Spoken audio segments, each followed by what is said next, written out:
awali ceritanya dengan si penjelas dulu tentang musibah dan bencana.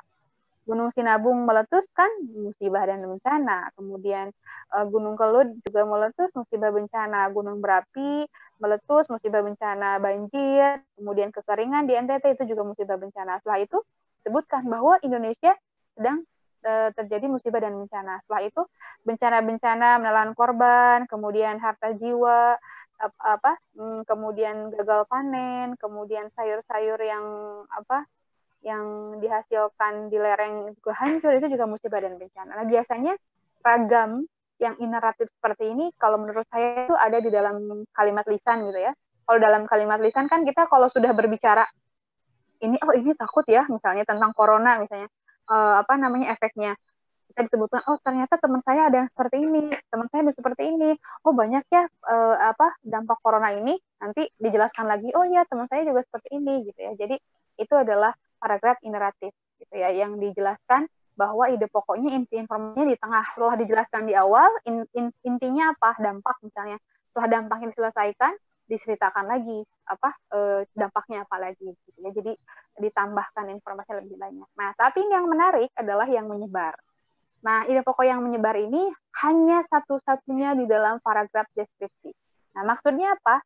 Biasanya, tadi kan kita sudah belajar bahwa paragraf itu saling keterkaitan antara kalimat satu dengan kalimat yang lainnya. Nah, tapi kalau menyebar, lihat, matahari belum tinggi benar. Embun masih tampak berkilauan. Embun masih tampak berkilauan tidak menjelaskan matahari belum tinggi benar. Ya, tapi itu adalah informasi baru.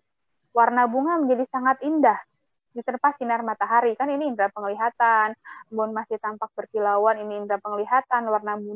Warna bunga menjadi sangat indah, ini indera penglihatan. Tapi warna bunga ini tidak menjelaskan si kalimat embun, tidak menjelaskan si matahari. Artinya dia bukan kalimat penjelas langsung dan bukan kalimat penjelas tidak langsung. Tapi informasinya berbeda-beda, informasinya baru. Setiap kalimat, bahkan mungkin setiap kalimat itu informasinya baru. Jadi biasanya ini di dalam paragraf deskripsi. Di dalam narasi tidak ditemukan, apalagi dalam eksposisi. Ya, oleh karena itu ada yang mengatakan, beberapa penulis gitu yang mengatakan bahwa kalau kita mengidentifikasi deskripsi itu tidak ada ide pokoknya. Kenapa? Karena deskripsi itu menggambarkan, bukan menjelaskan. Bisa dipahami?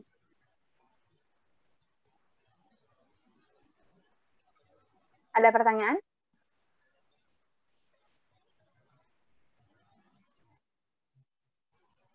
Ada pertanyaan? Tes. Tidak, Bu. Oh, tidak. Ada, Bu. Bisa dipahami. Gimana? Gimana?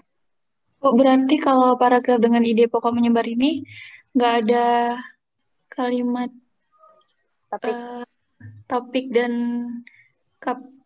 kalimat yang ada kalimat topik. Langsung.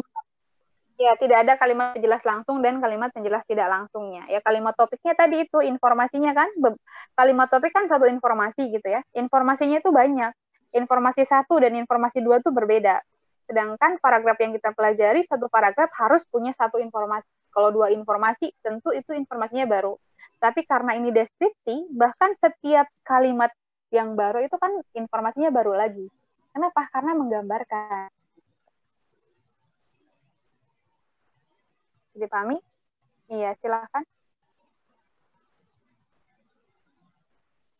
Yang mana? Yang mana? Iya. Tadi sudah saya katakan bahwa di dalam paragraf deskripsi ini, pokoknya menyebar. Dia tidak punya kalimat utamanya. Dia informasinya baru. Dia tidak punya kalimat utama, dia tidak punya ide pokok, dia juga tidak punya kalimat penjelas langsung dan kalimat penjelas langsung. Matahari belum tinggi benar. Itu kan informasi baru. Berarti kalau dijadikan ide pokok, kita harus menjelaskan tentang matahari belum tinggi. Ya. Tapi kalimat selanjutnya, embun masih tampak berkilauan. Itu embun masih tampak berkilauan, ini tidak menjelaskan matahari benar. Ini informasi yang berbeda, informasi baru. Menjelaskan tentang suasana. Kemudian warna bunga menjadi sangat indah. Nah, warna bunga ini tidak menjelaskan kalimat 2, juga tidak menjelaskan kalimat pertama. Kemudian tampak kupu-kupu dengan berbagai warna terbang. Nah, ini juga tidak menjelaskan kalimat yang mana. Ini semuanya informasi baru. Oleh karena itu disebut sebagai ide pokok menyebar. Mana sih ide pokoknya? Ide pokok itu kan informasi kan? Satu informasi. Mana informasinya ini? Informasi pertama, matahari belum tinggi benar. Ide pokok yang kedua atau informasi yang kedua, embun masih tampak berkilauan, tapi dia tidak punya penjelas. Ya, semuanya, bahkan hampir setiap kalimat di dalam paragraf tersebut ide pokok baru atau informasi baru begitu. Bisa dipahami tidak? Dan ini hanya ada di dalam deskripsi. Wih, langsung paham. Ya. Nah, sama ketika teman-teman menjelaskan tadi tentang kebakaran gitu ya, berarti kalau misalnya membuat paragraf dengan gaya eksposisi, maka menjelaskan kebakaran berarti ada beberapa faktor terjadinya kebakaran. Itu ide pokoknya. Berarti apa sih faktor-faktornya? Pertama, kebakaran tersebut diduga karena arus pendek. Kedua, karena bla bla. Ketiga, karena apa? Atau tidak perlu menggunakan pertama, kedua, ketiga, kan boleh menggunakan konjungsi. Misalnya kebakaran terjadi karena arus pendek listrik. Lalu karena apa? Kemudian karena apa? Boleh menggunakan seperti itu. Nah, kalau dibuat deskripsi misalnya, tentu tidak punya ide pokok. Kan tadi ide pokok di dalam eksposisi. Nah, kalau kebakaran dibuat deskripsi, misalnya apa namanya? Terlihat asap tebal berwarna hitam, gitu kan? Asap tebal berwarna hitam. Kemudian apa namanya? Api berwarna merah melahap perkampungan warga. Nah, api berwarna merah dengan asap tebal berwarna hitam kan dia tidak menjelaskan kalimat sebelumnya. Kemudian terdengar suara jenitan ibu-ibu atau misalnya anak-anak yang meminta tolong. Selain itu suara sirine yang membuatku semakin tegang, misalnya seperti itu. Nah, itu juga tidak ada kaitan antara kalimat satu dengan kalimat lainnya. Kenapa? Karena itu kan mendeskripsikan dengan melibatkan si panca indera tadi. Bisa dipahami ya yang ide pokok menyebar ini hanya ada dalam deskripsi.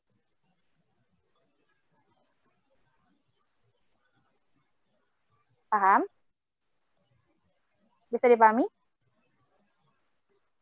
Oke, ada pertanyaan lagi? Izin bertanya, Bu. Iya, gimana?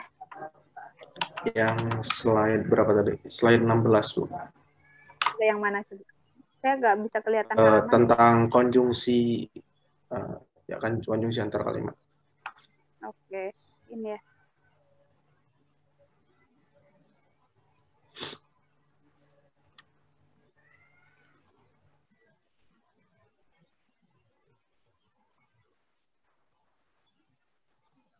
Ini. Yang tadi setelah ini. Setelahnya. Iya. Nah, apa yang saya masih bingung perbedaan yang ketiga dan keempat ini loh, Bu. Hubungan yang menyatakan konsekuensi dan hubungan yang menyatakan akibat. Yang mana sih? Yang ketiga dan keempat, Bu. Dengan demikian. Perbedaan hubungan konsekuensi yang menyatakan konsekuensi dan hubungan yang menyatakan akibat. Apa bedanya itu? Akibat itu kan sebab ya. Misalnya hubungan yang menyatakan konsekuensi itu biasanya menggunakan oleh sebab itu. Misalnya dia tidak apa ya? Konsekuensi dia sakit. Oleh sebab itu dia tidak mengikuti ujian. Ya sakit berarti konsekuensinya apa? Gitu ya. Tidak mengikuti ujian. Bisa dipahami? Dia sakit, oleh karena itu dia tidak bisa mengikuti ujian. Tidak mengikuti ujian merupakan konsekuensi dia karena dia sakit. Bisa dipahami? Apa nggak bisa dibilang bahwa dia nggak bisa ikut ujian akibat dia sakit? Bisa juga sih sebenarnya ya. Gitu. Ya hampir sama juga sih dengan sebab akibat. Bisa kalau menurut saya sih bisa saling menggantikan sih sebenarnya, cuman mungkin tidak semua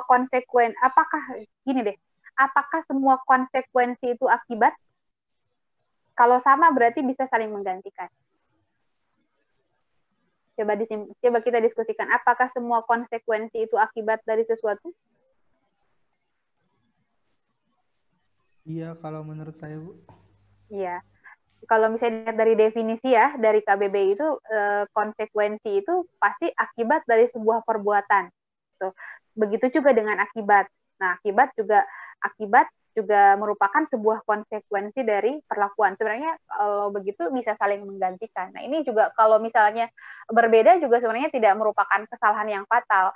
Yang jelas kalau misalnya tujuan itu digantikan dengan oleh sebab itu tentu itu salah. Tapi karena konsekuensi dan akibat itu maknanya hampir dekat gitu ya, sangat dekat gitu ya. Mungkin kalau secara detail konsekuensi dan akibat ada mungkin perbedaannya hanya sedikit saja, mungkin untuk beberapa konteks saja, tapi kalau menurut saya ini bisa saling menggantikan. Nah, akan salah kalau misalnya hubungannya tujuan atau hubungannya sebab gitu, tapi digantikan oleh sebab itu, atau hubungannya seperti tadi misalnya tadi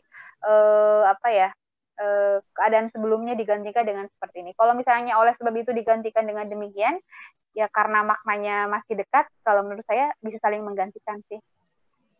Mungkin ada beberapa konteks yang tidak, cuman konteks apanya nanti kita cari tahu bersama. Tapi menurut saya itu bisa saling menggantikan. Gitu. Baik, terima kasih. Oke, sama-sama. Coba ada lagi pertanyaan tentang paragraf ini. Gimana sih paragraf ini? Bisa dipahami tidak? Nah, untuk tugasnya bisa dipahami?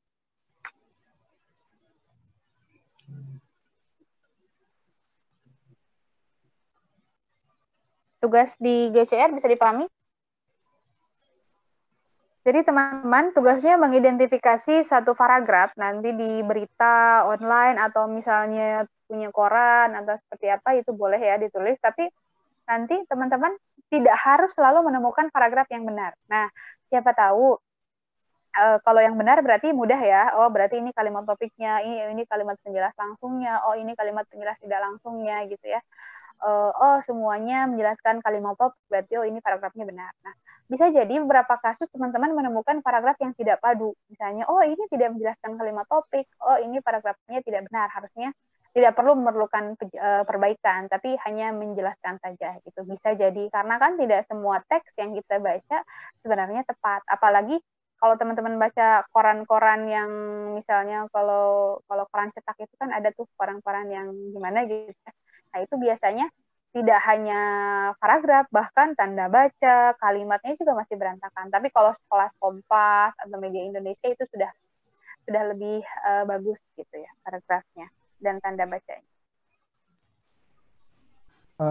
Untuk maksudnya dituliskan dalam bentuk bagan itu apakah maksudnya iya sebenarnya boleh sih, tidak perlu pakai bagan. Maksudnya dikasih di ini loh, di kotak, dikasih kotak. Tapi kalau misalnya tidak menggunakan kotak, yang penting jelas itu ketika bisa dipahami ya boleh saja. Misalnya ini kalimat topiknya, oh ini kalimat penjelas langsungnya, oh ini kalimat penjelas tidak langsungnya gitu. Tidak harus pakai kotak. Pakai kotak agar ya tidak ribet aja, nanti teman-teman menggarisbawahi atau seperti apa kan itu lebih sulit.